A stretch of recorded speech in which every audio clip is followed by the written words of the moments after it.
Gentlemen, my name is Tricia Marwick, and as presiding officer I am delighted to welcome you to the Scottish Parliament and to declare the 212th Edinburgh International Cultural Summit open.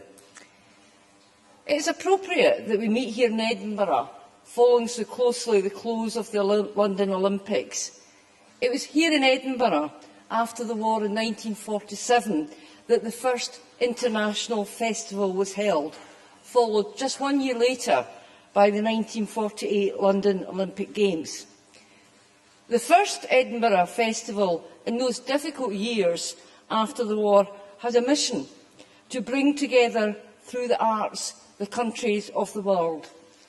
Since these formative years, Edinburgh's festivals have reached out to all the nations of the world through the universal dialogue of culture and the arts. And into that mix, we now add the Edinburgh International Culture Summit, and I am delighted that the Scottish Parliament is playing host to culture ministers from around the world, together with artists and thinkers from the UK and further afield. Altogether, there are 37 nations represented here in our chamber. So this is a unique opportunity for us together in the midst of Edinburgh's renowned festivals. The Scottish Parliament is delighted to be hosting the plenary sessions for the summit, and my thanks go to all of those who worked so hard to bring this about. It has been very much a team effort, with the four key players being the Edinburgh International Festival, the British Council and the Scottish and United Kingdom governments. In many ways, the summit feels like the coming together of a number of major events and initiatives: the Olympic Games and its associated cultural Olympiad, the Edinburgh Festivals, and this is the Year of Creative Scotland, which is aimed to showcase and develop Scotland's creative talent and ambition. This Culture Summit has been greatly anticipated here in Scotland and here in the Scottish Parliament. It provides a wonderful opportunity to bring together policymakers with some of the leading representatives of the arts. We will consider three key themes over the next 2 days: the role of the arts and culture in broadening understanding of the extremely complex relations between cultures and nations, sustaining private and public support for culture, and future skills for the creative industries and the role of technology in the development of those skills.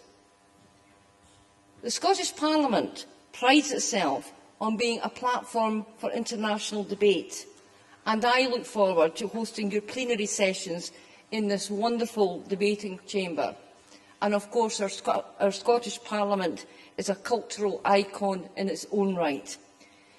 As well as the delegates occupying the floor of the chamber, I would like to offer a very warm welcome to all of our guests in the galleries. Drawn from a wide range of organisations and locations, you are absolutely integral to the success of this summit. Before we move to the first plenary session, I hope that this short opening ceremony will serve to set the scene for the discussions and deliberations to follow. We have drawn on Scotland's rich and colourful cultural traditions, and I hope you will enjoy the performances. Ladies and gentlemen, I wish you all a productive and enjoyable summit. You are most welcome here in Edinburgh in the Scottish Parliament. Thank you very much.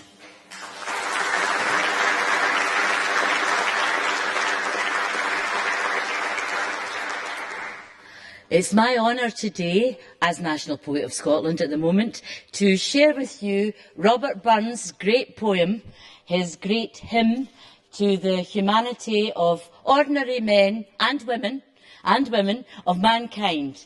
A man's a man for all that. Is there, for honest poverty, that hangs his head and all that? The coward slave. We pass him by. We dare be poor for all that. For all that and all that, our toils obscure and all that. The rank is but the guinea's stamp. The man's the gowd for all that. What though on hamely fair we dine, wear hodden grey and a' that? Gie fools their silks and knaves their wine. A man's a man for a' that. For a' that and a' that, their tinsel show and a' that. The honest man, though e'er sae poor, is king o' men for a' that. Ye see yon birkie called a lord, wha struts and stares and a' that. Though hundreds worship at his word, he's but a coof for a' that. For a' that and a' that, his ribband, star and a' that. The man o' independent mind, he looks and laughs at a' that. A prince can mak a belted knight, a marquis, duke and a' that, but an honest man's aboon his might. Good faith, he maunna fa' that. For a' that and a' that, their dignities and a' that, the pith o' sense and pride o' worth are higher rank than a' that. Then let us pray that come it may, as come it will for a' that sense and worth our o' the earth shall bear the gree and a' that. For a' that and a' that, it's coming yet for a' that man to man the world o'er shall brothers be for a' that.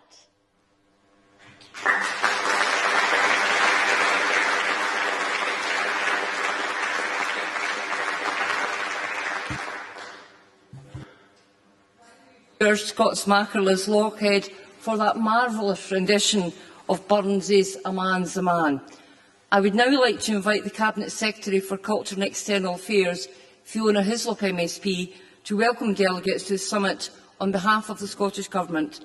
Ms Hislop. Presiding Officer, fellow Culture Ministers, delegates, ladies and gentlemen, may I extend the warmest of welcomes from the Government and people of Scotland to the Edinburgh International Culture Summit 2012. This Parliament itself demonstrates the power of international cultural collaboration, whether through the magnificent modernist architecture of the late Enric Morales from Barcelona, or the exhibition in the public entrance space of 2 letters associated with our Scottish hero Sir William Wallace, Braveheart. One written by him to the German city of Lubeck in 1297, encouraging trade with Scotland, and the other a letter from King Philip IV of France, offering assistance in relations with the Pope. Together they show how international cooperation through trade and diplomacy was vitally important 7 centuries ago to Scotland and is a key part of our cultural heritage. My thanks also to Liz Lochhead for reading Robert Burns's great poem, A Man's a Man for All That. Now, I grew up in Robert Burns's birthplace in Alloway, so his message of brotherly love the world o'er has long inspired me and matches the aim of this international summit. Let me, though, quote another poet, William Shakespeare, now being celebrated through the Cultural Olympiad's World Shakespeare Festival, including a powerful Polish production of Macbeth, an explosive study of brutality and fear, which I saw only on Saturday. In The Merchant of Venice, Shakespeare wrote, "The man hath no music the man that hath no music in himself, nor is not moved with concord of sweet sounds, is fit for treasons, stratagems, and spoils. The motion of his spirit are dull as night, and his affections dark as Erebus. Let no such man be trusted." Mark the music. So music, culture, the arts helps us build trust. Trust and understanding are the foundations for relationships between people and nations. They have the power to move and motivate, and that is what we invite you to discuss. We saw the dramatic impact of the performing arts in Danny Boyle's opening ceremony for this year's Olympics and in yesterday's closing ceremony.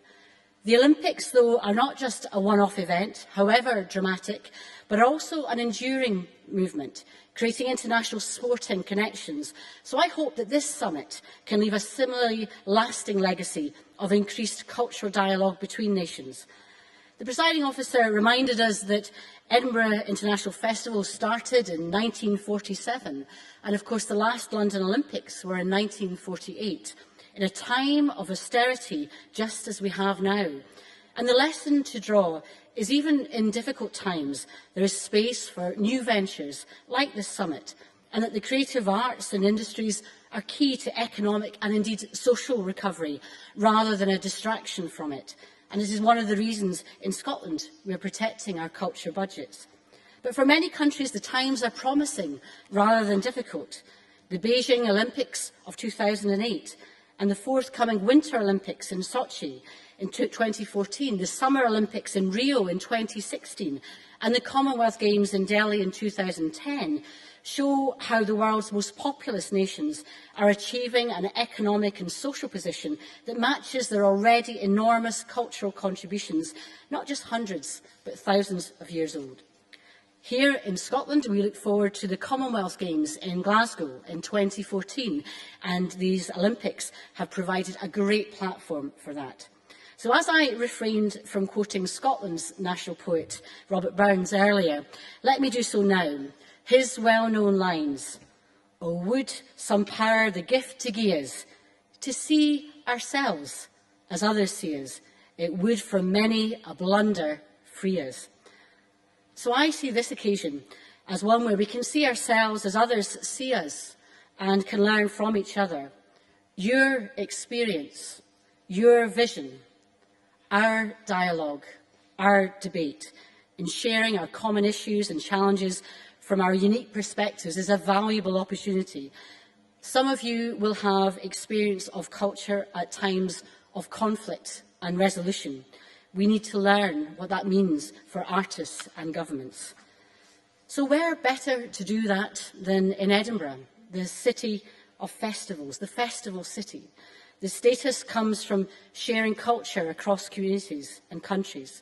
Today, the Edinburgh Festivals provide a platform for artists and performers from across the globe to present to a similarly wide audience, from the National Youth Orchestra of Iraq, brought to the Fringe Festival with the help of the Scottish Government and the British Council, to 3,000 artists from at least 47 different countries at the International Festival, to the new Edinburgh World Writers' Conference, starting at the Book Festival on Friday and going on to 15 different countries over the course of next year.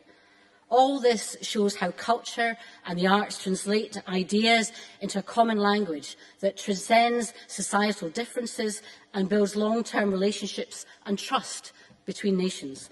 So take this opportunity to build relationships with each other, to challenge each other, to engage in a dialogue about the future in this city of ideas and the Enlightenment, and take the opportunity too to experience Edinburgh, now at the height of its festival season, to enjoy our culture and our hospitality, but above all, our very warm welcome. Thank you.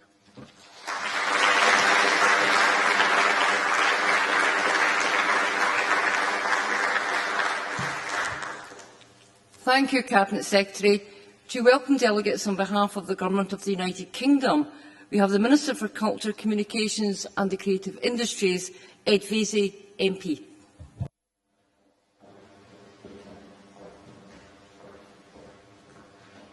Thank you very much, Presiding Officer. Can I begin by saying thank you to everyone who's made this amazing Culture Summit happen over the next 2 days.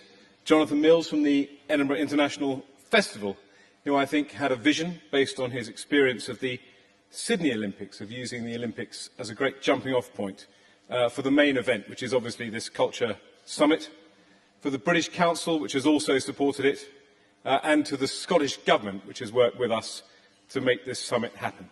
And of course, Presiding Officer, I have to thank the Scottish Parliament, who have allowed us to use this magnificent building for our conference.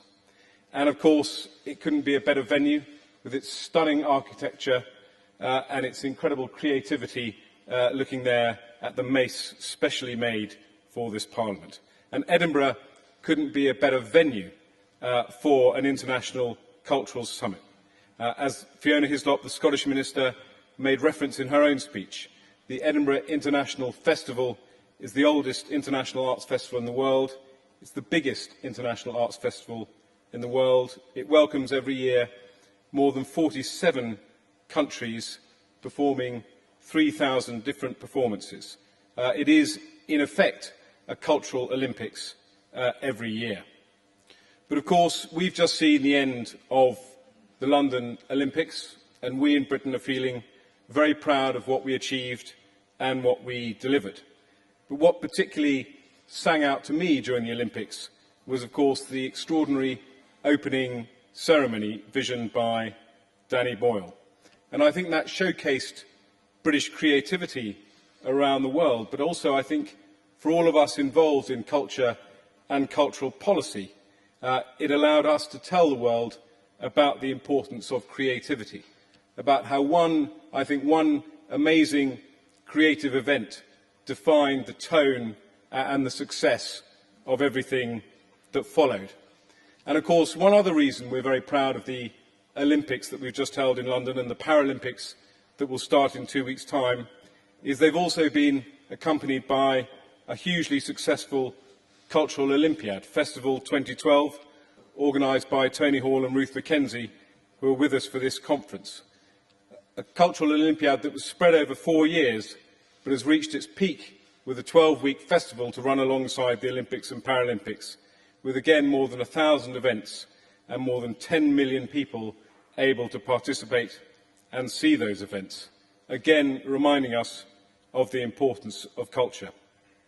And just recently we've had the World Cultural Cities Report, which again has reinforced the point that culture lies at the heart of every successful city.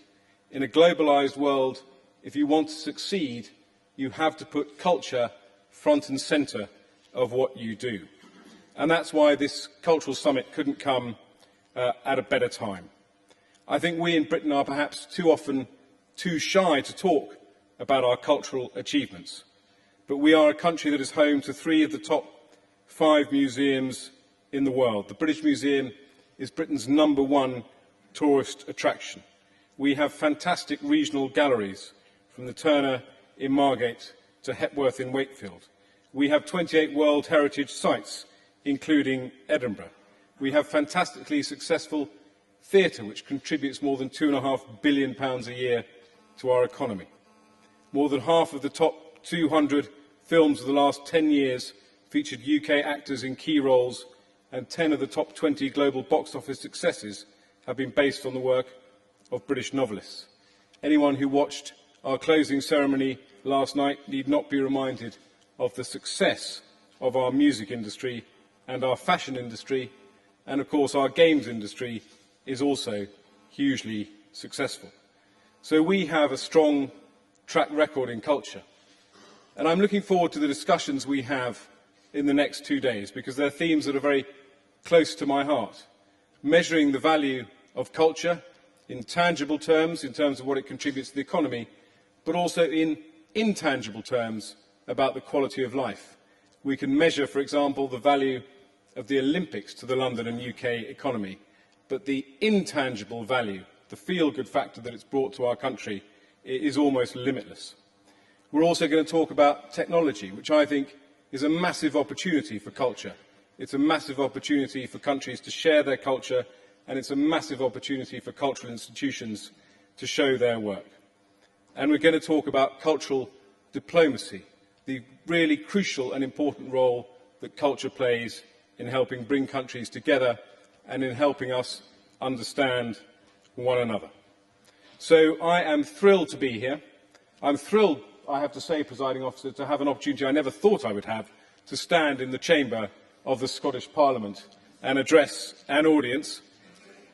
And I would like to welcome everyone to what is the inaugural International Culture Summit in Edinburgh.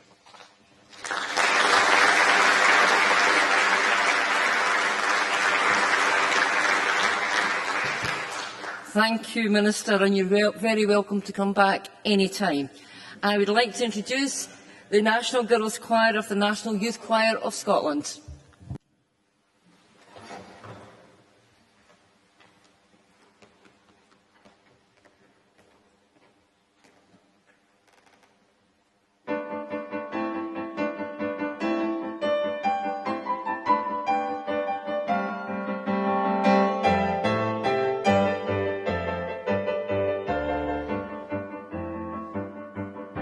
Cantate Domino, jubilate Deo.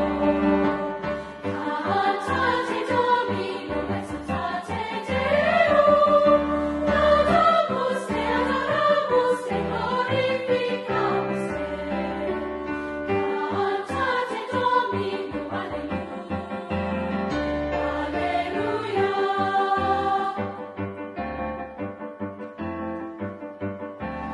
Cantate Domino, exultate Deo. Cantate Domino, exultate Deo. Laudamus te, adoramus te, glorificamus te.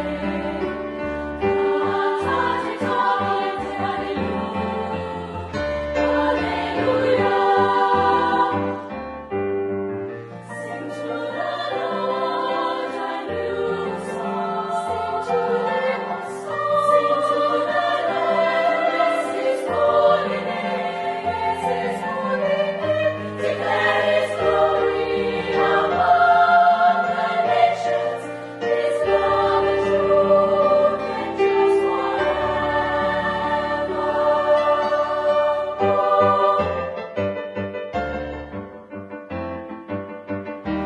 Cantate Domino, jubilate Deo.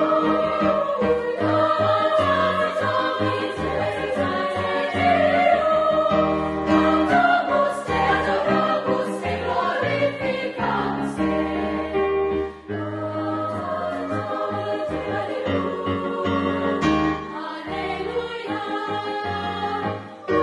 alleluia, alleluia.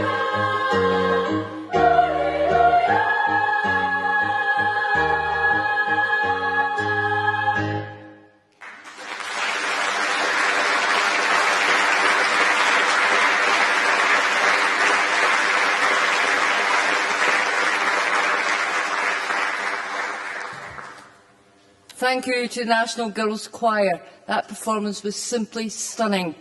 And I'd like to thank again Liz Lockhead, the Scots Marker, for her rendition of Burns' Poet. Can I please invite our speakers to return to their seats in the chamber?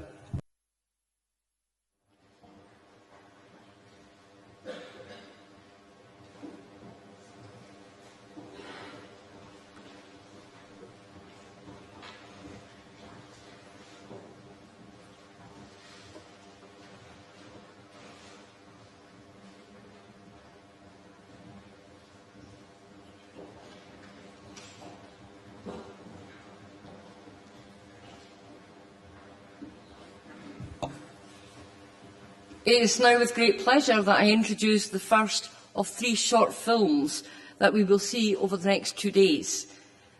This set of films, entitled Edinburgh Stories, have been specially commissioned for the summit by the Edinburgh International Festival with support from Creative Scotland.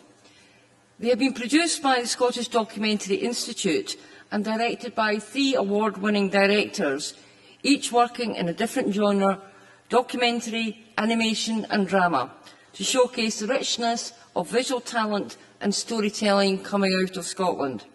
You will find more detail about the films in your programmes. The first film that we will see is Dark Skies by Anne Milne, who joins us today in the gallery.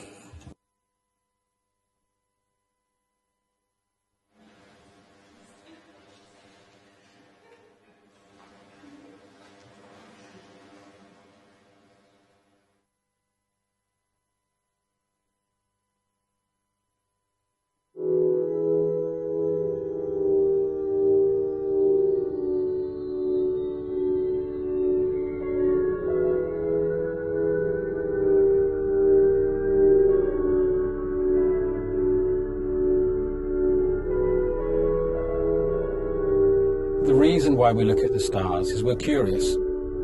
The more we learn, the more we know there is to learn. It feeds part of our human spirit, really.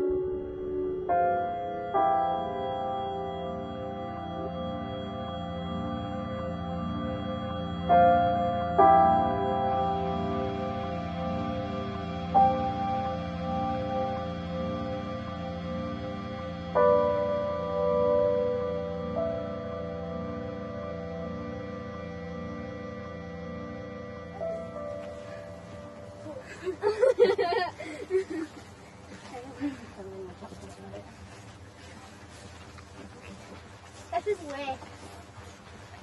You can tell 'cause that's... Did anyone bring their star chart with them? Yep. Yeah. So if we find the star chart for the summer facing north, and we worked out that that's north. Yeah. What's up in the sky up there at the Isn't moment? one of the stars like Jupiter or Venus? Is one of the stars a planet, a bright star? Well, the planets look like. One of the remarkable things about the night sky is that when people look at it, and on almost whatever background they have, whatever culture they're from, they still recognise broadly the same patterns of stars in the sky.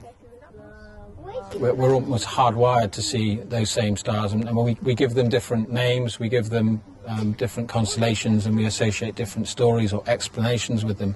But it is essentially the same stuff that we see and respond to. And that aspect of astronomy has meant that in the last few years in particular, astronomers around the world have begun to think about ways that astronomy can bring people together. And that's something that the dark sky movement is very much part of.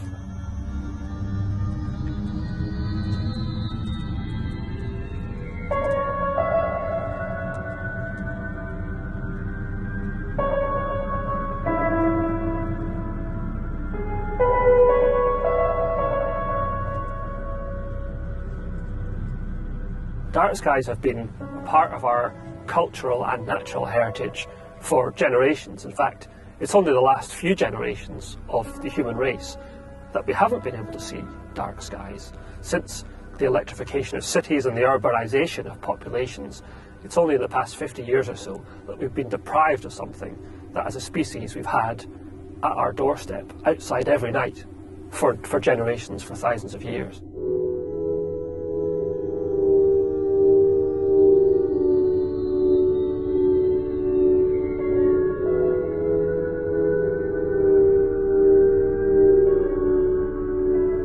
Working in the dark sky movement for many years, and Galloway Forest Park, where we're standing right now, is one of the very darkest and best places for stargazing in the whole of the UK, and I was able to help them get international accreditation for their status, and they became Europe's first international dark sky park in 2009.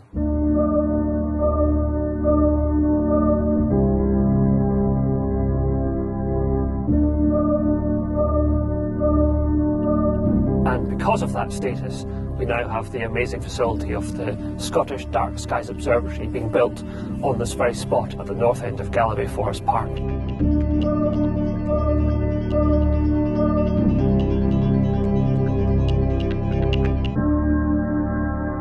the more we bring people to places like this, the more we realise that that connection with the cosmos is very important, and it gives people a really profound sense of their place in life.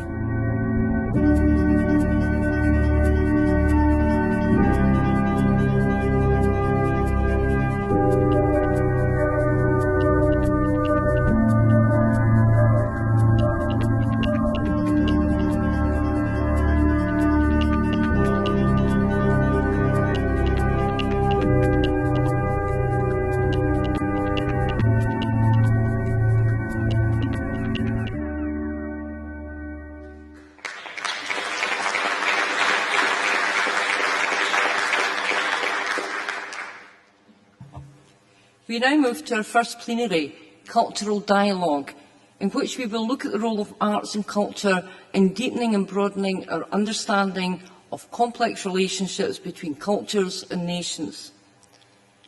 Now that the concept of soft power has entered mainstream thinking about international relations. It is timely to consider this during the gathering of culture ministers in Edinburgh, and against the backdrop of one of the greatest festival cities with its multiple cultural festivals taking place in the summer. To begin to explore this theme, I would like to welcome Commissioner Andrula Vassiliou, Member of the European Commission for Education, Culture, Multilingualism and Youth since 2010 to speak. Commissioner Vassiliou.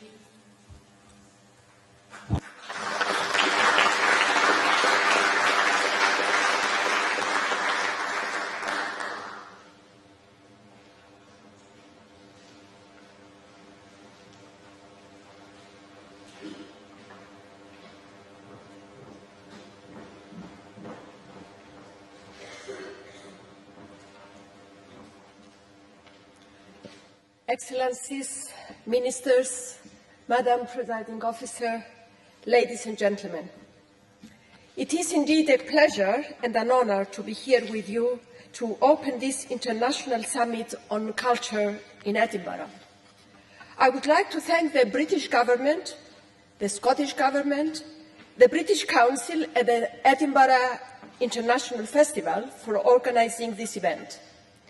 I would also like to give a special thanks to Scottish Parliament for welcoming us to their impressive home. The Edinburgh Festival is today one of the most prestigious and groundbreaking events in the world's cultural dialogue. I cannot think of a better place in which to discuss the international dimension of culture than a city which welcomes so many artists from so many countries every year. And as someone who comes from the Eastern Mediterranean, I particularly appreciate the symbolism of Edinburgh as the role of Edinburgh as Athens of the North during the Enlightenment. And I was very pleased, Madam Presiding Officer, when I was travelling by train from London here, there was a gentleman sitting next to me and he was explaining to his son that Edinburgh is Athens of the North. So I was very pleased indeed. Well, as we open this summit, I'm thrilled to be among the group that brings together the spheres of policy making and cultural creativity.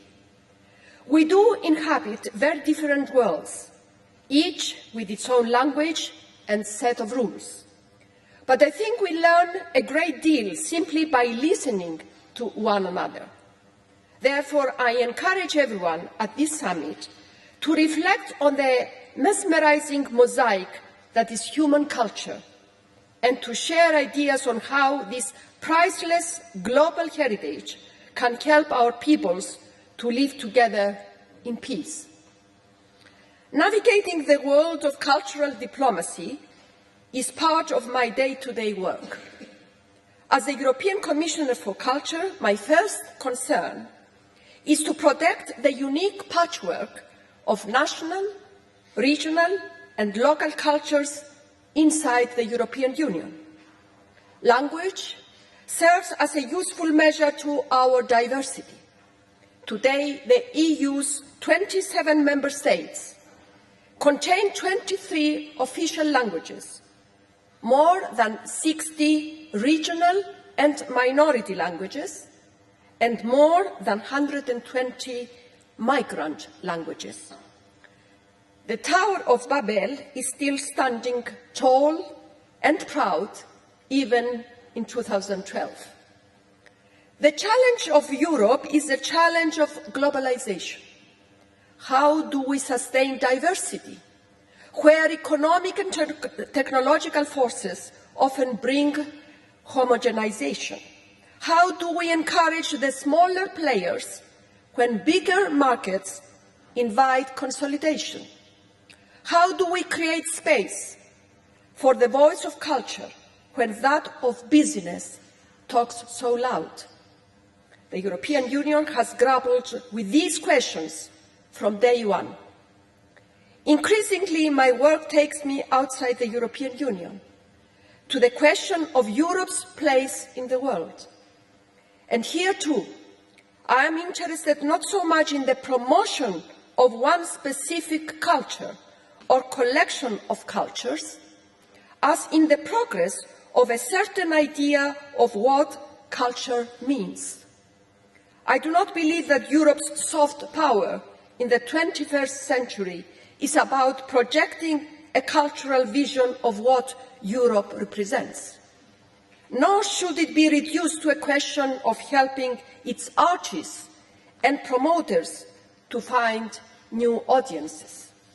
Rather, I believe it is about taking Europe's major historic challenge, how we manage our diversity, to the global stage and engaging our partners in the debate.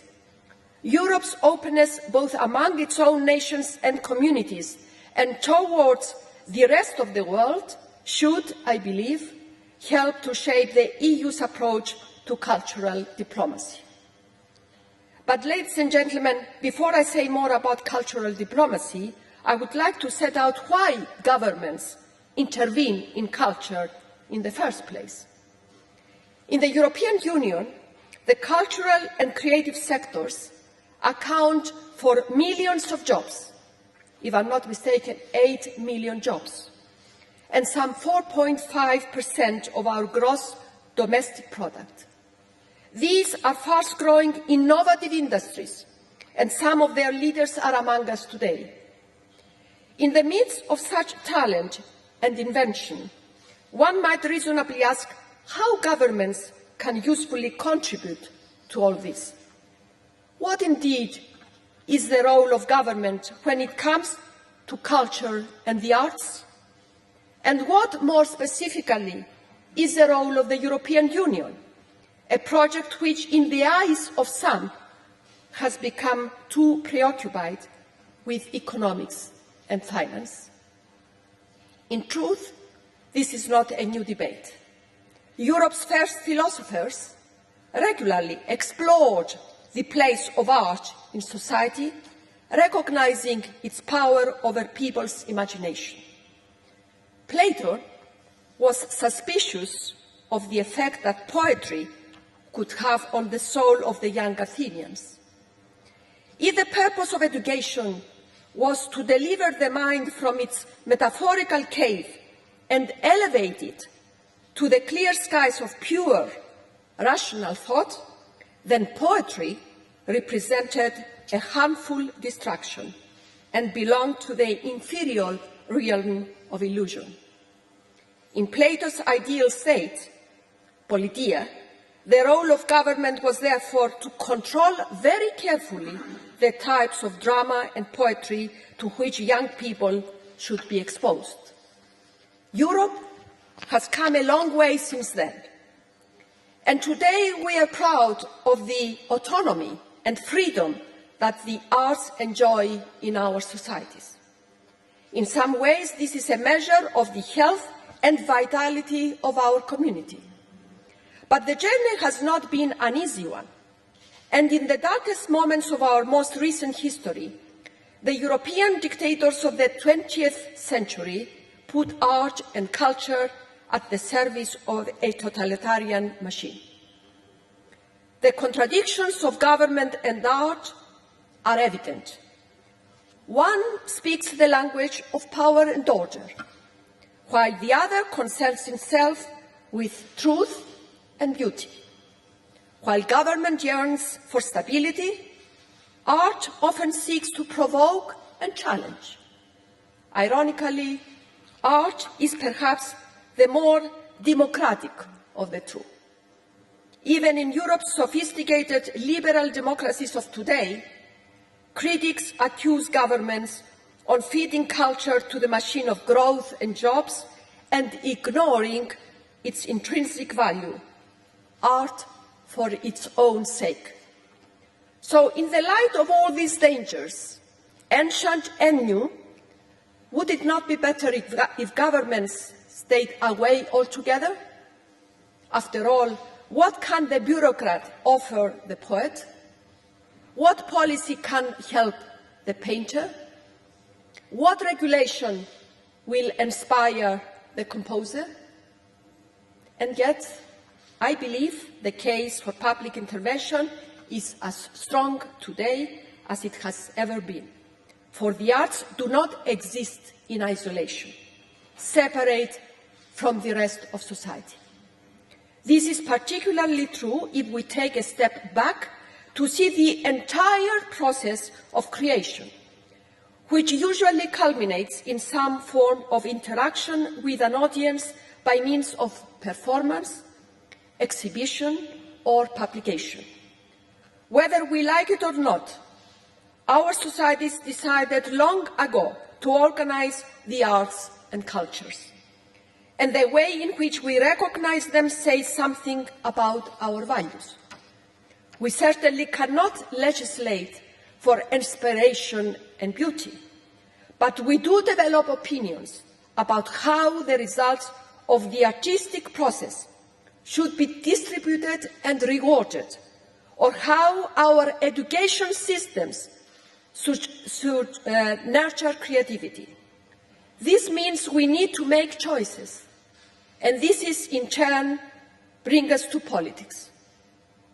In culture, as in any other part of society, we can, if we wish, defend a wider public interest that goes beyond the interest of individual players. In other words, we can decide that culture matters. And this is what all European societies have concluded in the modern era. We have decided that culture represents a public good in which every citizen has a stake. It cannot and should not be a purely private affair. The question remains how to provide public support while respecting the intimate privacy of the moment of creation and avoiding all the dangers of government interference. What then do we mean by the public good? Our starting point, I believe, is the market. Experience has taught us that the market is a wonderful tool for providing a vast range of goods and services that no government could ever produce. And history has been equally clear about the market's limitations and shortcomings.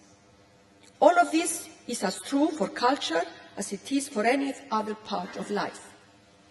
At the heart of the market's failure is the paradox of choice. Theory tells us that markets will produce endless choice. If someone demands it, the market will supply it. Individual tastes and desires invite the economic actors to redesign every product and service in an endless cycle of invention. And this is precisely what has happened so that today in Europe, many of us can afford to surround ourselves with material goods that reflect every aspect of our individual identity. But when we come to culture, the question is whether we truly desire endless choice above all else, especially when we appear to lose quality in the process. Television today illustrates this most clearly. Do we sincerely believe that the ability to choose between hundreds of free channels has made our lives richer and more fulfilling? Choice, surely, is more than a simple matter of quantity. And the market does not have all the answers. Is it a coincidence that in many countries, public broadcasters provide some of the most innovative, exciting programs on television? Should we be surprised that the public broadcasters produce some of the best drama, music, and comedy? Or that they offer them the best hope of independent and impartial news and documentary? Ultimately, public intervention and public money is behind success. Cinema tells a similar story. Do we really believe that the market alone would have produced the wonderful patchwork of film heritage that covers the whole of Europe? If it is difficult to talk of a single European cinema, then we can at least recognize that an attachment to publicly funded cinema is a European value that we all share. And yet, I do not believe this is a uniquely European story. I am certain that many of us in this room would share some of these values. Many of us would agree that markets alone cannot deliver everything that a civilized society demands in the field of culture and the arts. Ladies and gentlemen, if I wanted to spend a few moments talking about the role of government, it is because it leads us naturally to the debate on cultural diplomacy. Are we not all searching constantly for the public good? Are we not all trying to find that perfect balance between freedom, diversity, and equality? I am convinced that most of the cultural debates we face at home are equally relevant to our external relations. So let me now set out my vision of culture's role in the European Union's external relations. First, we should remind ourselves of the wonderful paradox at the heart of culture. Humans everywhere have created languages, symbols, arts and traditions that come to form their unique local identity and distinguish them from their neighbour. And yet we are all united as one in a deep understanding of what this means. We communicate in spite of our different codes. Culture allows us to become who we really are. It helps us to understand where we come from and to define who we want to be. Thanks to the arts, we can transcend the here and now and connect with something greater, the ideas of truth and beauty, the glory and tragedy of history, the depth and mystery of the human soul. Culture helps us to shape our own identity, but always in relation to the world around us. This is why culture and the arts are such a binding force for our societies and regions across the world. They connect people in different countries and from different ethnic groups, breaking through language barriers and rising above prejudice. Through the arts, people discover shared values. They are able to have a conversation of equals. The overarching policy of the European Union is first to promote cultural diversity and intercultural dialogue, to unlock the potential of culture for creativity and innovation, and to make full use of culture in the development of our relations with partners around the world. As a party to the 2005 UNESCO Convention on the protection and promotion of the diversity of cultural expressions, the EU wants to develop a new and more active role for culture in Europe's international relations. Increasingly, we see culture as a major factor of political, social and economic development, and not just as a series of isolated cultural events. This is the change in approach that we want to encourage. Europe's cultural institutes are our key partners in this effort. A number of them, like the British Council and the Gulbenkian Foundation, have launched the More Europe initiative. They are organising a series of debates across Europe in order to highlight the role of culture in the EU's external relations. The European Commission has also set up an expert group composed of representatives from the Ministries of Culture and Foreign Affairs to reflect on a common EU strategy towards third countries. We see China as a test case for this new approach, so allow me to say a few words about what we are doing. Earlier this year, I launched the EU's new high-level people-to-people dialogue with China.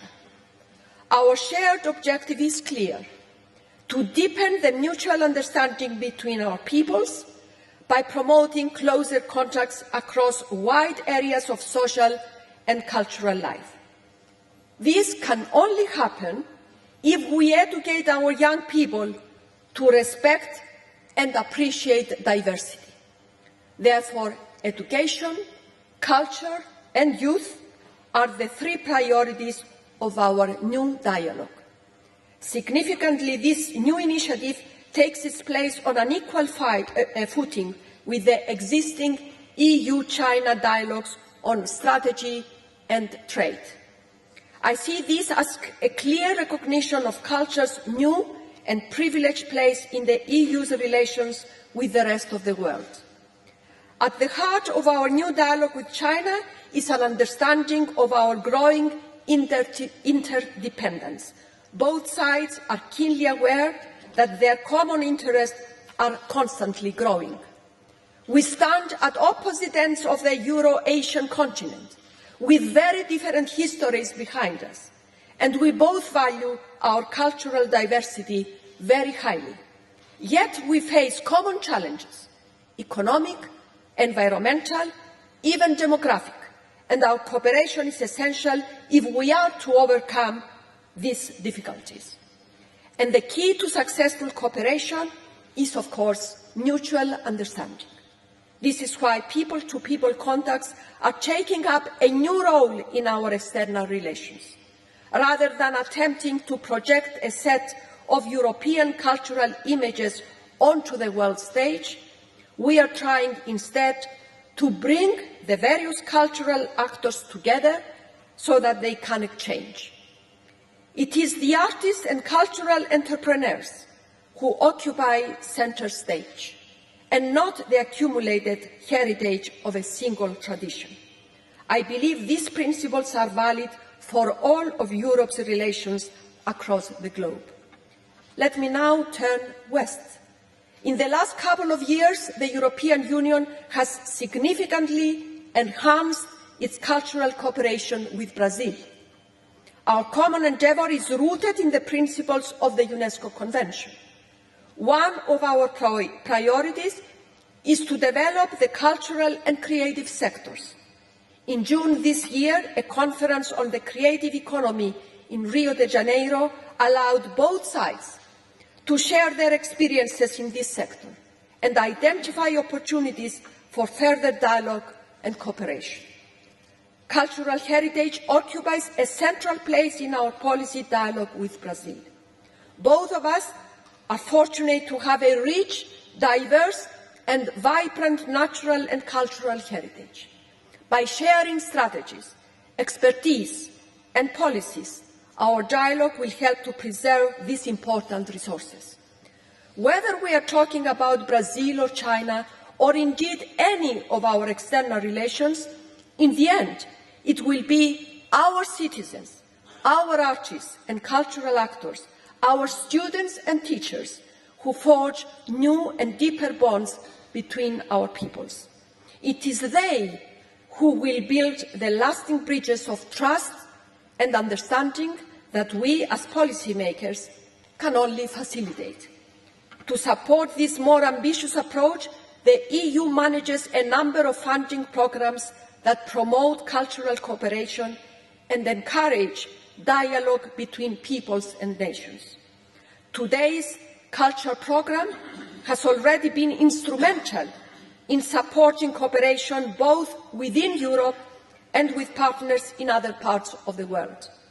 The culture programme aims to do three things: to promote cross-border mobility of those working in the cultural sector, to encourage the transnational circulation of cultural and artistic output, and to foster intercultural dialogue. The countries eligible for funding include not only the 27 member states of the European Union, but also the countries of the European Economic Area, the countries applying for EU membership, and the countries of the Western Balkans that sign agreements with the EU. Elsewhere, the Media Mundus programme offers a forum for exchange and cooperation among professionals of the audiovisual sector, across the globe. Many of you will be familiar with these programs. For the next funding period, 2014-2020, we want to strengthen this international approach to culture. Once again, we want to move away from supporting isolated events and projects towards designing a coherent strategy. Our new programme, called Creative Europe, and on behalf of the European Commission, I came forward with a legislative proposal at the end of last year. The European Parliament and the EU's national governments are now negotiating the text, and we can expect an agreement early next year. Creative Europe will help the cultural and creative industries to adapt to the challenges of globalization, exploit the opportunities of digitization, experiment with the new business models, and develop new skills. The programme opens up new possibilities for the full participation of the countries from the EU's southern and eastern neighbourhood. Our aim is to reinforce our cultural cooperation with these nations by extending to them the same approach in support of the cultural and creative sectors that we are adopting within the EU. For the European Union, the relationship with our closest neighbours, to the south and to the east, is essential to the stability of the region and its democratic transformation. The EU is attempting, as it always has done, to create an area of peace and prosperity within and beyond its borders, not by imposing its will, but by inviting a commitment to a set of values. Culture is a central part of this effort. The European Union has a duty to respond to the Arab Spring. We have anchored our new partnerships in joint commitments to the values of democracy, human rights, good governance, rule of law and social justice. And we have concentrated on promoting people-to-people contacts, academic programmes and scholarships, and stronger cultural exchanges. Beyond the immediate results of such exchanges, mutual understanding, friendship and stronger ties, we are trying to encourage a more durable structural change, working together with the Association of European Cultural Institutes in the Middle East. We aim to help countries in the Mediterranean region to complete their democratic transition, design more effective cultural policies, and develop their own cultural and creative sectors. Let me now conclude with a few words about what our new programme, Creative Europe, will do. In some of its most vital work, Creative Europe will support transnational projects that help cultural actors to take full advantage of digital technologies and experiment with new business models. In short, we are trying to encourage innovation. We will promote the transnational circulation of new works by funding exhibitions and international tours, and we will continue to support literary translation. We want to develop media literacy across Europe so that young people are able to understand and interpret the masses of digital information that surround them every day. This is where culture meets education. With its tool for cinema and the audiovisual industry, Creative Europe will support the distribution of European film and encourage the co-productions that are so successful at funding new audiences across our borders. We will fund the training of industry professionals and help them to develop business contracts across the globe. And we will continue to support independent cinemas that show European films. The so-called digital shift lies at the heart of these challenges. Together with globalization, digitization arguably represents the major driver of change in the cultural sector, affecting as it does the entire value chain, from creation and production to distribution and access. Digital technologies help us to reach out to new audiences and improve access to culture. We can see unprecedented opportunities in terms of lower distribution costs and new channels for individual expression, all of which enriches cultural diversity. But there are challenges, of course. Digitization can be costly, as any independent cinema will tell you. The multiplication of media outlets carries the risk of fragmenting the audience in a Europe that is already fragmented along linguistic lines, for example, and this in turn threatens the commercial viability of traditional cultural industries. Our new programme, Creative Europe, is there to help address exactly these challenges. And last but not least, Creative Europe will bring innovation to funding. When designing our programme, we concluded that one of the biggest challenges facing small cultural operators was finance. How do you obtain funding for a risky cultural project when you have such little collateral at your disposal and when the banks don't really understand what you are trying to do? Therefore, with Creative Europe, we are proposing to create a new European loan facility that will improve the access to credit of small and medium enterprises by providing risk protection to banks. In other words, we use the public money of the EU budget to leverage private funding. The United Kingdom and Scotland have been among the first to recognise the need and the benefits of a strategic approach to the cultural and creative sector, and we have learned a lot from you. We know, for instance, that what is needed is a cross-cutting approach, and for this reason the Commission will soon adopt a communication inviting all levels of policy governance, from the local, the regional and national up to the EU level, to develop integrated strategies in support of the cultural and creative sectors. Such strategies must go beyond the traditional remit of ministries of culture.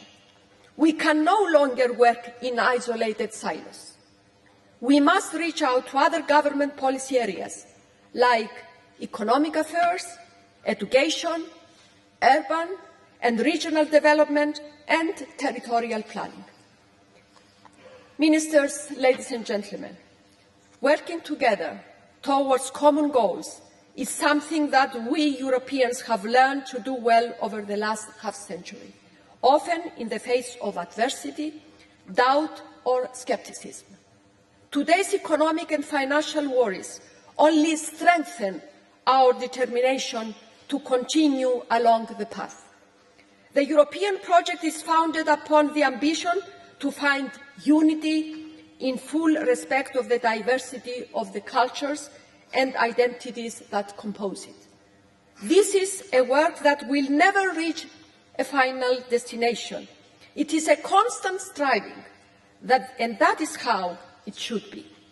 This is a powerful image and arguably a universal one. It is the image of a union of diverse countries and people who believe in the power of living and working together under the values that they all share and uphold. Culture is one of the most democratic and accessible instruments at our disposal as we seek to encourage dialogue between nations. It has the ability to transcend national and ethnic frontiers, language barriers, socio-economic inequalities and the gaps between generations. This is why I am deeply committed not only to Europe's support for culture, but also to culture's central place in our relations with the rest of the world. Thank you for your attention.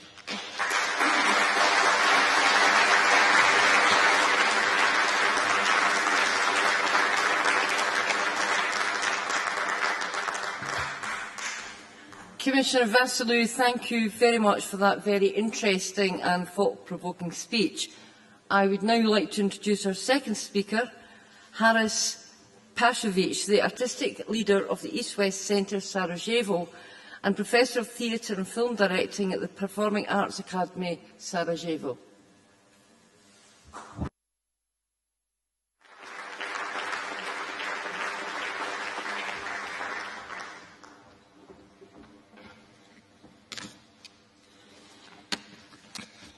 Hi. I wasn't afraid to die. In the besieged Sarajevo, a possibility to get killed by a mortar shell or a sniper bullet fired from the positions of the Serb forces surrounding the city was almost 100%. There was no safe place and no safe time around the clock. People were killed or badly injured at their homes, in hospitals, at schools, even when they attended the funerals of their beloved ones who were killed the previous day. Besides, there was hardly any electricity in the city, no running water, food was rationed and measured in drums, no heating, no telephone lines, no public transportation or any transportation since there was no fuel. Every day I used to go to rehearsals and to the office of the International Theatre and Film Festival MES, which I directed at the time. I walked and ran routinely to avoid the Serb snipers and hoping to miss their random shelling. Strangely, I was not afraid. But in late December 1993, I was on the street in the freezing cold on my way to the office, and for the first time during the siege, a sense of terror hit me suddenly. I continued to walk, suppressing my fear. I thought that the terror I felt emerged because I was about to be killed. Christmas time was near. It meant that the attacks on the city would intensify, since the Western world will be occupied with shopping and celebrations, and the world news editors would avoid news about the ongoing wars. In early January, the Serb forces would mark Orthodox Christmas by a massive shelling of Sarajevo, as it was the case in the previous year. I knew Jesus wouldn't approve such a celebration of his birthday, but he wasn't asked about. So it was clear to me that I would be killed in the coming weeks. Quickly, I was thinking, what should I direct as my last show, as my ultimate piece of theatre? The instinctive answer was classical Japanese theatre, no. Soon, I put together two no plays and a kyogen. We rehearsed in the festival office. We pushed the tables against the walls and spread the piece of an old silk curtain on the floor, thus creating a stage. During one of the rehearsals, Ines Fančović, a 70-year-old actress, was concentrating before stepping onto the silk stage. She was in a deep, no-like concentration when a shell exploded in the neighborhood. I will never forget the reflexive reaction of Ines' body, which shivered for a moment, and her undisturbed concentration by which she recovered her posture and stepped on the silk spread on the floor, chanting the lines. Ines was a great actress and played many roles brilliantly before the siege. As soon as I arrived to the besieged city, I invited her to work with me. I wasn't in Sarajevo when the siege began, and I managed to enter the besieged city running across the airport runway in the middle of the night on the New Year's Eve 1992-93. UN forces were holding the airport, preventing any movement from and to the city. A UN soldier arrested me while I was trying to enter the city, but I managed to convince a UN colonel, who luckily was drunk, to allow me to go to my city, my home. As soon as I arrived to the besieged city, I realized that the city existed in a completely mythical universe. Hunger, illness, war and death. But also a strange form of everyday life, including cultural events, concerts, a couple of theatrical shows, and some exhibitions. The first show I prepared to direct in the besieged Sarajevo was called City, and it was composed of the poems about a city written by Konstantin Kavafi and Zbigniew Herbert. among many others.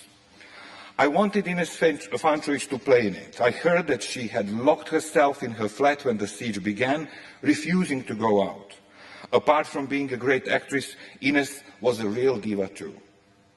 Before the siege, she was always dressed smartly and her hair was ever styled impeccably. When Ines opened the door of her flat, I saw an old woman in disarray, her hair disheveled, her dress miserable. Desperate, she was stoking fire in a small makeshift stove, burning brochures of the theatre productions she had played in once. She told me, "Once I played a character whose last words were, and finally, when I make an account of my life, it turns to 0, 0, nothing but 0. I looked at her and I told her to stop with bullshit and to come to play in my new show. She said, "When does the rehearsal start?" I said, "Tomorrow at 10. Since that day, Ines played in many theatrical shows staged during the siege, including Waiting for Godot, directed by Susan Sontag. She also played Yama, King of Hell, in a comedy Birdcatcher in Hell. During the performance at the School for Children with Special Needs, she, as the King of Hell, shouted, I'm so hungry, let me eat, in such a funny way that the starving children in the audience burst out laughing. During the performances of the show City, when Ines, as Sylvia Plath, said in a desperation, I'll put my head into oven and just disappear, another character replied to her, but there is no gas, Sylvia.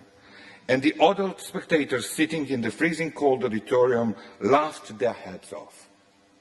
At this point, we need to stop for a moment to contemplate this mysterious feature of humans. Why people create and enjoy art even under the most inhuman conditions of life, often risking their own lives. The answer which I have arrived to is that our need for culture, arts and entertainment is a primary need, as strong as our need for food, sex and sleep. Our East-West Theatre Company played at the National Art Festival of South Africa in Grahamstown during the World Cup 2010. I wanted my cast, the Chinese, Singaporean, Malaysian, Italian, Bosnian, Slovenian, Burkina Faso cast, to see South Africa beyond the city perimeters, and we organized a visit to the townships near Grahamstown. While driving many kilometers through the poorest among the poorest areas, we spotted a field where local residents were preparing the festivities. Our actors and dancers joined immediately the local boys playing soccer, and I went to listen to local musicians rehearsing on the stage built nearby. Next to the stage, there was a 14 or 15-month-old boy who obviously was making his first steps on this planet. Yet he danced spontaneously to the music he heard from the stage. It wasn't some baby-like dancing. It was a real dance, which followed the beat perfectly well. He responded naturally to the musical information that our ancestors passed on to us. It was clear to me, like never before, that our creative ability develops from an early age, regardless of the circumstances we grow up in. The primordial nature of culture makes us understand arts regardless of nationality, race or faith. In 2007, I directed a theatre show called Class Enemy. Nigel Williams, a playwright, placed his action in South London in the 70s. We adapted it to Bosnian post-war circumstances. This play about juvenile violence we played in different cities in Bosnia and Herzegovina for the Serbian, Bosniak, Croat and mixed origin spectators alike. And it always touched the audience profoundly.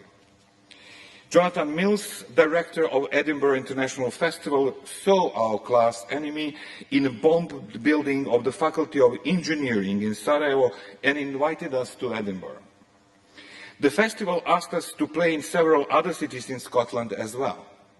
We also conducted several workshops for local young people, especially those affected by juvenile violence.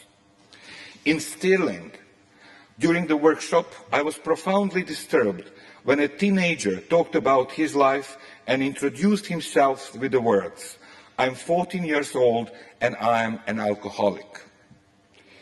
The Bosnian show, based on the English play, brought to Scotland 30 years after it was written, was meaningful for a young and troubled Scot. It is the nature of arts which transcends a verbal language, local history and social class. Sometimes arts can transcend even the pain. In April 2012, the East-West staged a concert called Sarajevo Red Line for the citizens of Sarajevo killed during the siege. The singers and musicians on stage played a concert for 11,541 empty red chairs placed down the main street in central Sarajevo. 825 rows of chairs placed in the way they would be put together for any other concert took almost a kilometre of the street. The rows also included 643 small red chairs for the killed Sarajevo children. Tens of thousands of people stood on the pavements and witnessed this concert for the absent audience.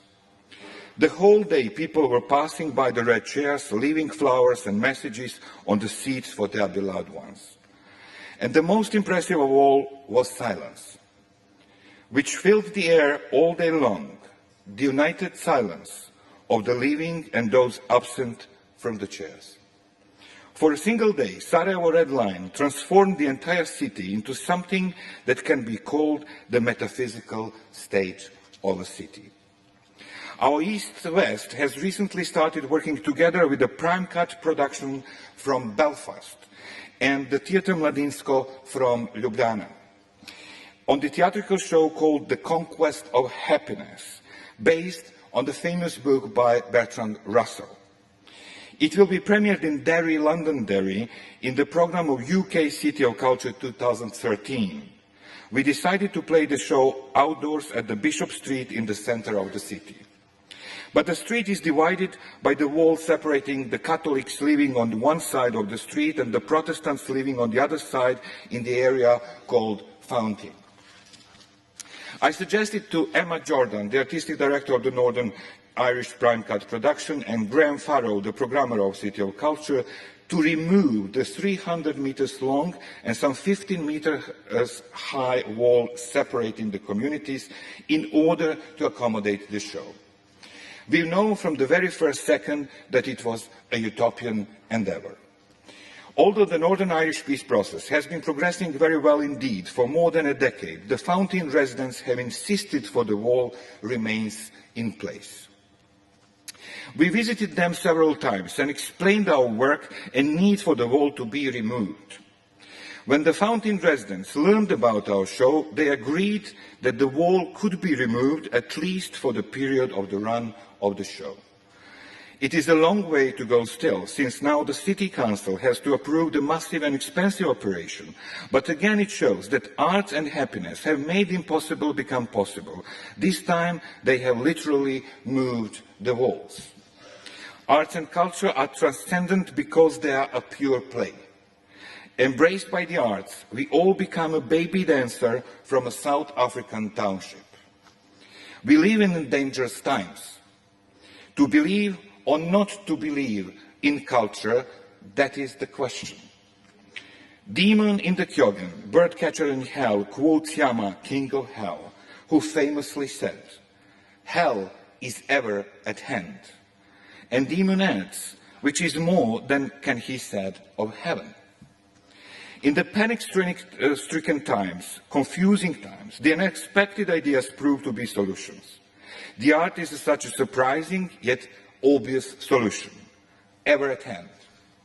Beware, no romance here. Arts and culture are not the magic words, the spell that protects us from any threat. We live in a dangerous world. Brave, visionary artists are what we need now. Unfortunately, it is not always the case that the artists are at the appropriate level of their call. A number of artists in all countries simply don't deliver well enough. It is too often that opportunism and egotism suppress their art. Arts have often become too intellectual, self-obsessed and cheesy. Susan Sontag famously concluded her classic book entitled Against Interpretation with these words: "In place of hermeneutics, we need an erotics of art." The word erotics here is used in its original meaning, love for life with an element of a divine madness. We live in dangerous times. They require from us to be sharply focused. Many times our focus slips away unnoticeably. When I directed the first Sarajevo Film Festival, subtitled Beyond the End of the World, in 1993 during the siege of Sarajevo, dozens of journalists from the most prominent world media asked me the same question. But all of them asked, why the film festival during the siege? I answered patiently to each of them, why the siege during the film festival? Let me recall Susan Sontag once again. She said about herself, I'm a zealot of seriousness. I believe that we need to be the zealots of seriousness. Since my artistic youth, my role models have been Ernest Hemingway and George Orwell, who fought at the Republican side in the Spanish Civil War. Anna Akhmatova, who wrote the poetry during the Nazi siege of Leningrad, and artists who work in the Warsaw Ghetto. I've always thought that they did what artists should do. India has taught us about duty. As artists, cultural operators and politicians, we have our duty to fulfill, our dharma. We are not allowed to fail. I had a fascinating journey so far. Sometimes it was unbearable to get through, many times it was miraculous. If I were to choose again the way of my life, I would go along the same road. At 51, I braved the storm and I'm not afraid to live. Dear friends, cultural diplomacy is, well, diplomacy. Ambiguous and surreal. My life as an artist is real. Same goes for the lives of thousands of international artists who are playing right now in Edinburgh and who stand for millions of other artists around the world. Don't let us down. Thank you.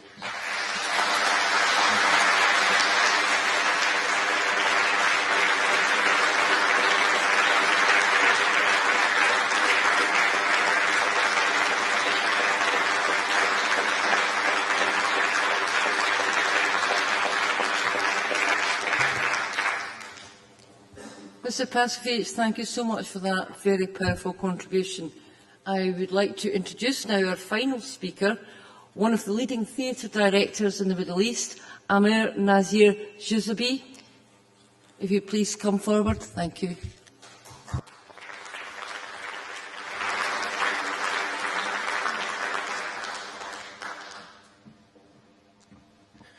Presiding Officer, thank you very much for welcoming me here. My name is Amir Nazar Zerbi, and I am a Palestinian theatre director. And I'm privileged to be a Palestinian theatre director. Nations, cultures are created by encounters. They are created by friction with one another. And in Palestine, there's a lot of friction. I live in the middle of this friction. I live in the ancient city of Jerusalem, the land of prophets, now the land of war. I'm privileged in being a Palestinian theatre maker because being a theatre maker in Palestine means that the reason of doing things is obvious and very, very visible. I know why I'm doing theatre in Palestine. Every day when I wake up and go to the theatre to rehearse, there is a reason. And the reason is I am part of a greater endeavour of nation building. I am part of a greater endeavour of creating a culture. This endeavour sometimes comes with great hardships. We lack everything in infrastructure. We lack everything in funds. More often we perform in makeshift theatres that are not suitable for theatre.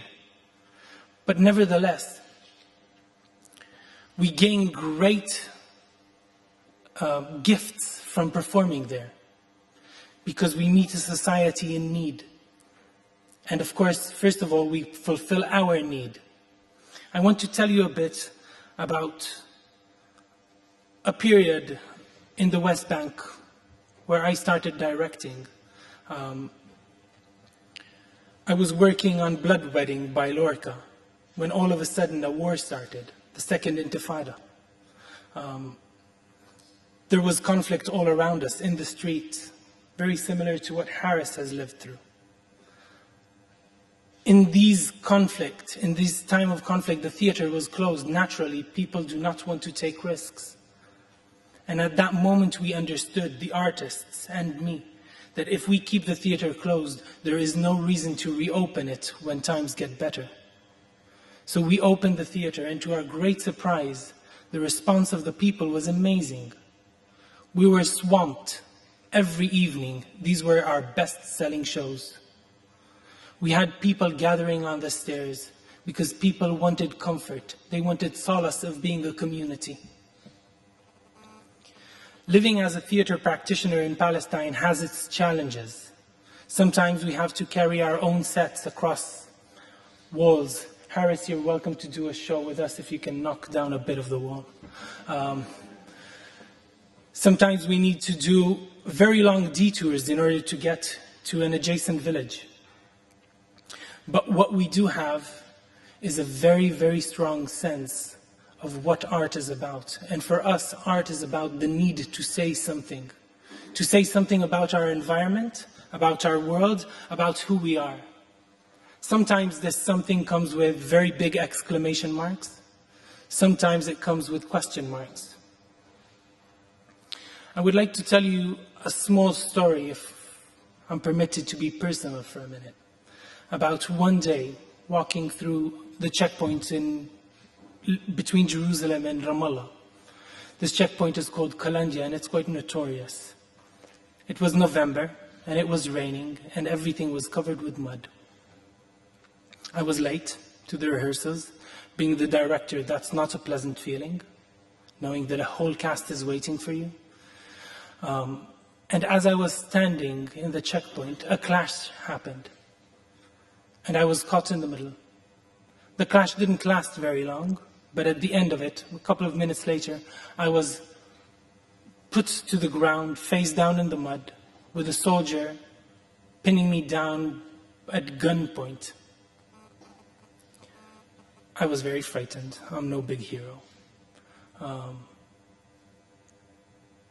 And at that moment, my eyes saw his boot, his army boot, and he was standing in a puddle. And the water was seeping into his shoe. And suddenly there was a moment that changed everything. Because suddenly I thought of the water seeping into his shoe, about his cold legs. And at that moment our eyes met and he understood what I was thinking about. Suddenly the situation changed. He understood something. He understood that I have prevailed. In that situation, I recognized the fragility of men. And he left me and walked away. 2 hours later in the theater, after a hot shower and some funny clothes from the mistress wardrobe, I thought of the fact that this soldier is still standing there in his cold shoes. From that moment on, I think my life as an artist has changed. Because where formerly I'd have exclamation marks, now I had question marks. Where formerly I'd think I'd define a situation, I had to redefine the situation. There's not a play I write or a show I direct without thinking of that moment where the abused becomes a victor in an instant. that moment for me symbolizes, in a way, what it is to be an artist in Palestine. It symbolizes for me what it is to be an artist in an area of strife. And of course, there's a lot of areas that need support. The artist needs support on the daily basis, just in order to create their art. That's what I have to contribute. Thank you.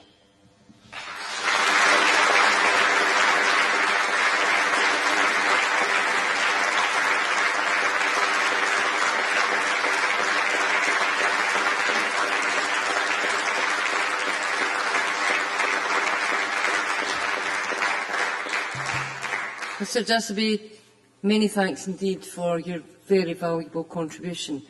That brings to an end our speakers' contributions. I would like to spend a lot of time inviting comments from the floor, but before I do so, may I ask Professor Shona Reid, Director of Glasgow School of Art and one of the rapporteurs in the Cultural Dialogue theme, to join me to assist in discussion. The central purpose of the summit is to create a bridge between those entrusted to make decisions on behalf of various countries, ministers, officials, cultural leaders and heads of various art agencies, and those individuals who, through the power of their imagination, shape that very same conversation. I do hope that you will enter into the spirit of this summit with attempts to build the bridge between policy and practice.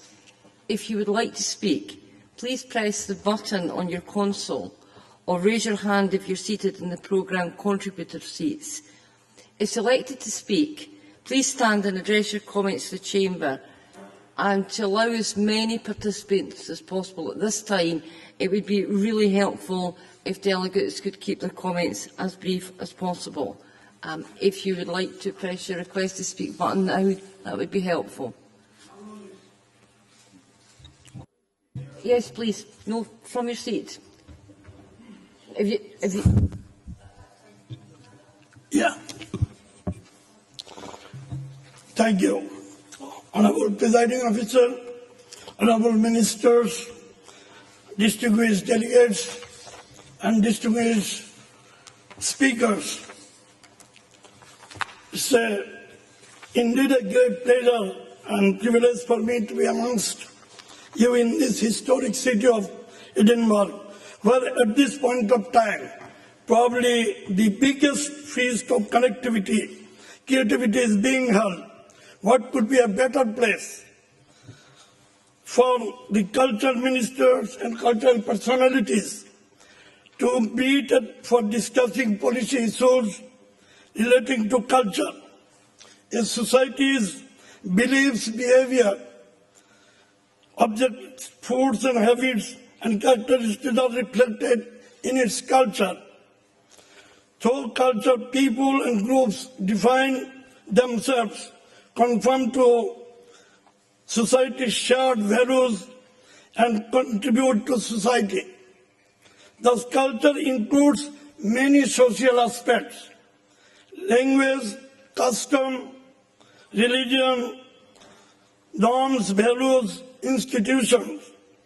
And in institutions, family, marriage, religion, education, healthcare, and many other features prominently. A nation consists of many such societies and groups, and thus becomes multicultural. It is now an accepted fact that the development of a nation or country is directly linked with culture. Culture can play a very vital role in forming the ideal mindset of members of the society to respect the core values of not only of his own, but those of others too. We have to carefully look at how does one begin to respect not those of others too.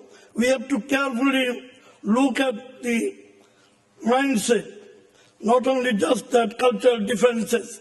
Can economic inequalities be included in one's respect for cultural difference?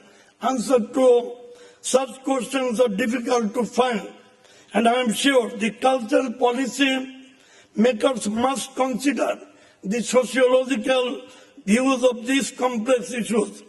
The globalized world, for today, commodities have changed, but cultural practices have obligations. Globalized economy is obliterating the national boundaries, but that has failed to bring people together. Rather, we found ourselves in a world which is more violent and distrustful, and only through the strength of art we can bring people together and build a better world. The distinguishing and contradictions of the East and West, South and North, and the industrialist and agro-based, the whites and the non-whites, the center and the periphery, have been endlessly generating multiple theoretical spaces in which globalization has added some extra fuel to the discourses with which the cultural pundits had been passionately engaged for decades.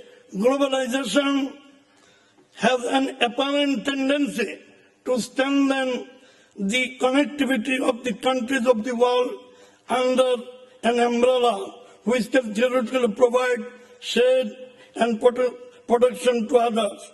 But other theories more concerned to make the voices of the unheard heard within the global context of within, if it diverse, duplicities and multiplicities are more likely to threaten the growth pattern of small and comparatively weak nations, both at the economic and cultural arenas. We strongly feel that the need for more extensive and intensive encounters of Eastern cultural practices by the people of the Western, in general, with an open mind for mutual understanding and exchanges and learning of the Eastern folk, humanistic, mythological, philosophical, that can only add some real moral value to the concept of globalization in the international cultural promises. It is absolutely necessary to include cultural practices in our educational system, right from primary, which some of the speakers have also mentioned.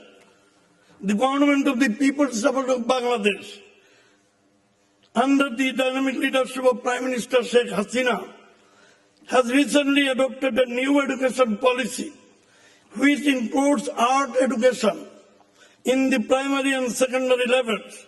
Higher art education in different fields is already in place in Bangladesh. Once a child is groomed in an environment of aesthetic and human values, he or she becomes respectful and tolerant to others' views and cultures, not only in his or her own country, but other cultures as well. Respect for others is key for the world of today. In this tormented world, today we frequently come across clash of cultures and civilization. This is primarily due to lack of understanding and respect for others. Most of the countries of the world are multicultural, multinational, multilingual, and so on. I would like to put forward here the example of my country, Bangladesh, through Bengali, other languages, other ethnic groups, they are working. So it is very important that in this August Assembly, the cultural policy makers and stakeholders representing diverse cultures coming from various countries of the world, I am confident our policy discussion today, maybe tomorrow, groups will come out with broad outlines, because some of these small countries, they cannot maintain their cultural values and tradition. So it's a coordinated effort is needed, because you are mentioning the European Union and other parts of this world. But as you have mentioned some of the speakers about UNESCO. Recently, Bangladesh organized a UNESCO supported that one. Cultural Diversity Ministerial Forum of Southeast Asia. We invited 44 countries, 33 countries participated, and many cultural ministers, I want to be short, okay, I'm going to finish it. So, UNESCO is supporting, but only if you think about of this region, there are other regions. So, if you provide some economic support, some technical support, so we can also coordinate and work out a very good workable policy so that the purpose for which this conference is being held, it has become successful. Thank you, Mr. Presiding Officer. Thank you, ladies and gentlemen.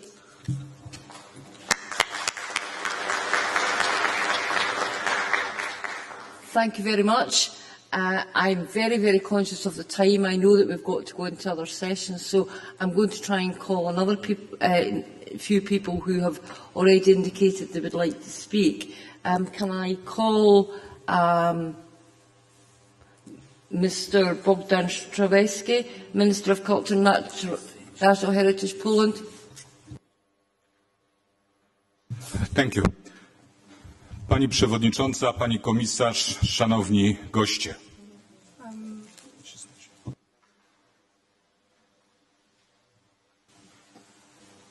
Commissioner, guests, everybody. Po pierwsze chciałem pogratulować i podziękować Jonathanowi Millsowi za to święto w Edynburgu, które dziś mamy. First of all, I'd like to congratulate and send my regards to Jonathan Mills for this beautiful festival we've got here in Edinburgh. Te spotkania w Edynburgu są wielkim świętem całej kultury i naprawdę bardzo serdecznie gratuluję i dziękuję jego szefowi. These meetings in Edinburgh are celebrations of culture, and I want to send my thank you to the boss of this. Chcę także bardzo serdecznie podziękować pani komisarz Vassiliou. And I would like to send my regards to the Commissioner Vassiliou. Za konsekwencje w wyrażanych poglądach. For consequences in sharing views. I za walkę o 3 najistotniejsze elementy ważne w dniu dzisiejszym. And for fighting for the 3 most important elements today. Zwiększanie ilości miejsc, w których kultura się pojawia. Increasing the amount of places and venues where the culture appears. Za podkreślanie ważności i jakości tych miejsc. For underlining the importance and the quality of these places. I za permanentne powtarzanie, iż edukacja dla kultury jest priorytetem nas wszystkich. And for permanently repeating that education for culture is very important for all of us. Ze swej strony chcę powiedzieć o 5 rzeczach. From my point of view, I would like to share 5 things. Pierwsza rzecz dotyczy obowiązków państwa. The first thing is the duty of the state. W tych obowiązkach 5 nikt nas nigdy nie zastąpi. The responsibilities we have cannot be shared by anyone else. Pierwsza rzecz to walka o to, aby w kulturze było bogactwo, różnorodność i oryginalność. First of all, fighting for the fact that culture should be diverse, oryginalność i bogactwo. Original and rich. Bardzo ważne jest, abyśmy w kulturze widzieli źródło tolerancji i otwartości. It is very important to see in culture the source of tolerance and values. Druga rzecz ważna to jest szacunek do naszego różnorodnego dziedzictwa narodowego. The second thing is respect we share for the diverse national heritage.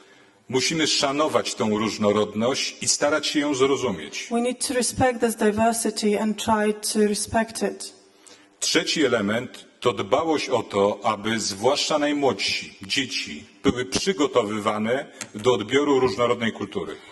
And the third thing is that taking care of the youngest, especially children, and prepare them to receive diverse culture.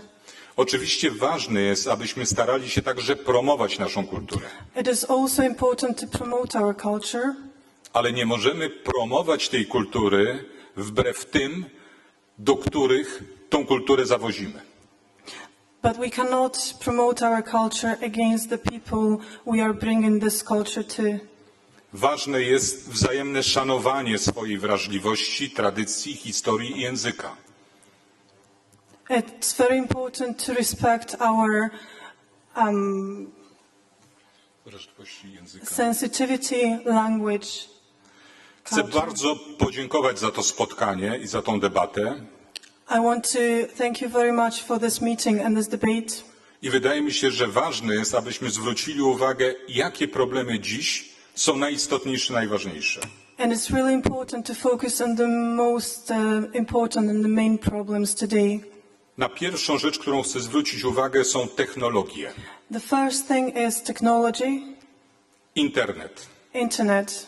Jest on taką samą szansą dla rozwoju w obszarze kultury, jak i również zagrożeniem.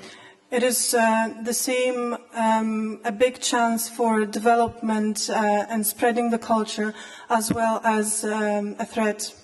To, czy internet będzie szansą czy zagrożeniem, zależy bardzo mocno od nas samych. The fact that whether internet becomes a chance or a threat depends on ourselves. Druga rzecz bardzo istotna to widzenie rzeczy najistotniejszych w momencie, kiedy są przygniatane rzeczami bardzo często drugorzędnymi. The second thing is seeing very important issues and very important facts at the time when they are actually shadowed by something maybe not that important. Na koniec podzielę się właśnie taką jedną refleksją. And I want to just share one thought with you. Tu w Europie najczęściej w tym roku mówi się o Grecji. Here in Europe, the most often mentioned subject is Greece. O jej sytuacji finansowej. The financial situation of it. O rozwoju sytuacji gospodarczej. Economic development. Czy Grecja pozostanie w strefie euro, czy też nie? Whether Greece is going to stay in Eurozone or not. Prawie w ogóle nie mówi się o korzeniach europejskiej kultury. Hardly ever the roots of European culture are mentioned. Na tym polu widzenia nie ma Homera czy Akropolu. We don't see Acropolis, we don't see Homer. To jest korzenie kultury klasy światowej. These are the roots of culture and the world class. Musi pojawiać się troska o to, jaka będzie pielęgnacja i odpowiedzialność za te najważniejsze rzeczy obszaru kultury nie tylko europejskiej. We need to take care of this and develop it in order to show the roots of not only European culture but also the world culture. Środki finansowe, gospodarka ma charakter przejściowy. Financial situation and economy are something which passes. Do Homera będziemy sięgać przez następne 1000 lat. But we will refer to Homer for the next 1000 years. Mam nadzieję. I hope. Chcę też podziękować panu Harrisowi Passowiczowi. I also want to send my regards to Harris Passovic. Z wielką uwagą słuchałem pana wypowiedzi. I was listening to your speech with a lot of attention. Bardzo cenię pana dorobek. And I appreciate your work a lot. Powiem, że byłem w Sarajewie w 1000. dniu oblężenia. I must say that I went to Sarajevo on the day 1000 z pomocą humanitarną. With humanitarian aid. I pamiętam, jak te 1000 dni oblężenia And I remember the 1000 days of siege. Dzieci przeliczyły na 80 parę milionów sekund strachu. The kids counted as 80 something million seconds of fear. Obyśmy takich momentów więcej nie mieli. I'm hoping that we will not have moments like that anymore. Ale po to jest potrzebna właśnie kultura. But that's why we need culture. I te burzone mury. And breaking the walls. Takie jak w Berlinie i takie jak pan burzył. The one in Berlin and the one you were breaking. Thank you very much. Knocking down.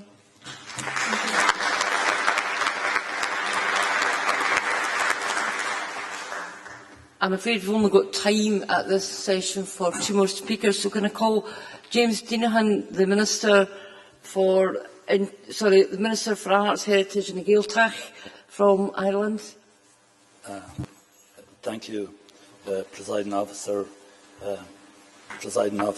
Commissioner Vassiliou, fellow Ministers, ladies and gentlemen. I'm delighted to be here for this very important event.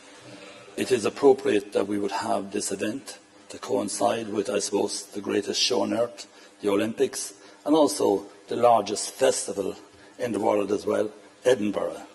So it's very appropriate, and maybe we should ask the question, why shouldn't we have a similar event as the Olympics for culture, maybe? But one of the reasons why I want to address you here, especially fellow ministers, to remind you that Ireland will have the European presidency next January. It is now in the hands of Cyprus, and Commissioner Vassiliou will be aware that Minister Demosthenes is really pushing Creative Europe. So it is very, very important that Creative Europe will be agreed by Parliament by Christmas. And anything you can do through your representatives in the European Parliament to ensure that it's agreed is very, very important. We refer to this programme, and I know Commissioner Vassiliou is very, very exercised about it, and we all are. We have huge expectations, and my Polish colleague referred to it as well. But we must agree it, and we must get it over the line, because it's so important, not only for Europe, but also for all of the other countries that are involved as well in this project. There's an increase in budget, it's 1.8 billion. There is some resistance to that.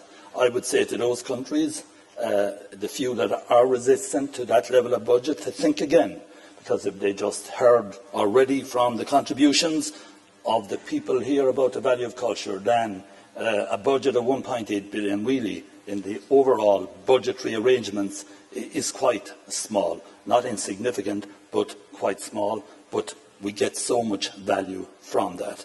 So my appeal to you, ministers, fellow ministers, maybe we can speak about it. I've already spoken to my Slovenian colleague, that we may discuss this later to ensure that we can influence people to make sure that this is prioritised by Parliament.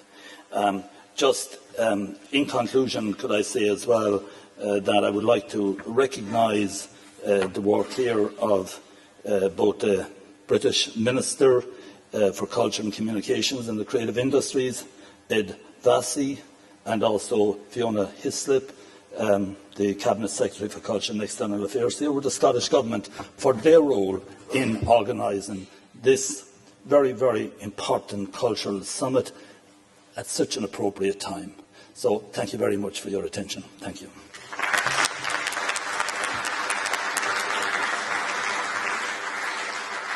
Can I now call Mr Kondo, the Commissioner of the Agency for Cultural Affairs of Japan? Thank you, Madam Presiding Officer. Ladies and gentlemen, I'm Seiji Kondo, Commissioner for Cultural Affairs of Japan, and I really appreciate this opportunity, this Culture Summit, which is very held in a very appropriate timing. And also I thank the three previous speakers for their excellent presentations. I learned a lot from them. I think the role of culture in international relations has increased tremendously because, one, the proliferation of democracies and market economies in the world, and second, the advancement of information technologies. And therefore, I agree with what Commissioner Vassiliou said about the role of culture and the role of cultural diplomacy in enhancing mutual understanding amongst the nations. Nevertheless, I want to say, raise 3 points as a complement to what she said.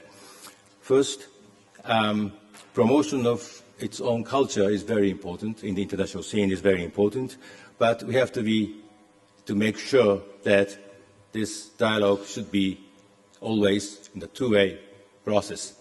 We should not use our economic or technological power to impose our own culture, our own standard upon others, which happen to be weaker in economically and technologically. That's one thing. Secondly, I agree that education to nurture creativity is very important.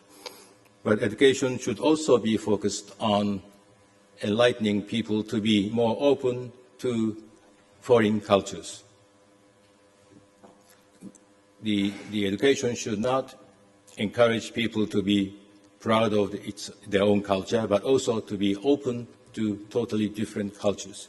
So I agree with Polish Minister in raising the importance of tolerance. As globalization proceeds, we need to enhance our efforts to make our own people more tolerant to foreign cultures. And third, government should not get into substance of culture or cultural activities. Government should remain at arm's length with actual cultural expressions. And what government should do is to remove obstacles of free flow of artists and artistic works and information about art, the arts. And maybe government should promote venues for more smoother exchange of cultures or artists and artist expressions or artistic product. So government should be always careful in not resulting in imposing their own values upon others. Government should pave the way for smooth, market-oriented flow of cultures and cultural expressions. Thank you.